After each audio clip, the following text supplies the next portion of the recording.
is if you're currently faced with a challenge you have to work through, right? It's stopping and saying, okay, I'm currently kind of confused about this. How do I handle this? And I think about, like, I don't know about you guys, but I know like sometimes companies will call in an expert, a consultant, to fix something. Because, hey, this thing is broken, Mike. Can you fix our broken culture in our organization?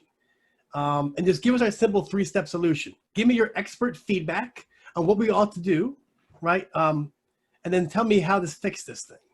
And the hard part is sometimes you have to explain to the clients that that's not going to best get things done. So you have to frame it to the client in a way to sort of say, I am not sure the best way to do this, but what we have to do first is kind of move into the complex domain. And here's an example of complexity.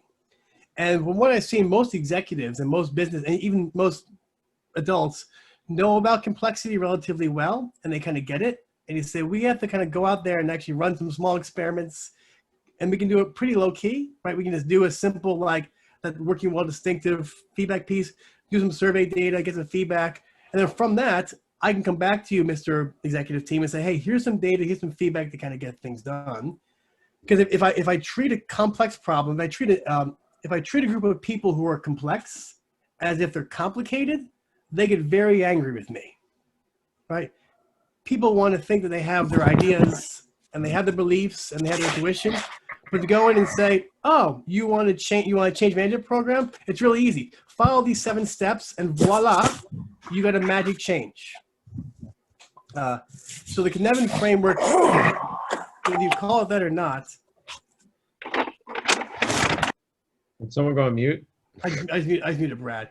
So help to, it's okay. So help to, with a team, then to create some common language around things. And I would think about with your agile groups, again, with agile teams, if you're with like a business unit to kind of say, hey, these pieces here in our small experiments, these are pretty clear, right? Low key, easy wins, not much effort. We can run some sort of quick, agile cycles on these, get those done. These pieces here, we need some more expert feedback. So we need to have some experts kind of come in.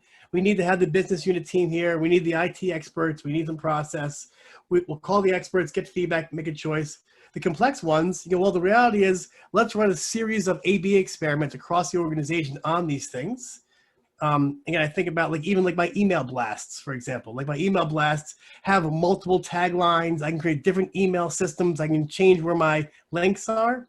And from those, I'm capturing feedback to sort of say, what creates the most click-throughs, right? What gets the most links on those pieces? How those things work? Those are complex experiments. As I capture enough data around those, they then become complicated because that become part of my expertise, my process. And the chaos stuff, that's almost, so if you talk to Michael Chevrolet and those guys, there's also a big team, there's a lot now like red teaming, right? So the whole red teaming movement and the OODA loops, all that stuff's kind of coming out now. But red teaming is sort of saying, okay, let's say we have our business strategy in place. What if our competitor gets a hold of the business strategy?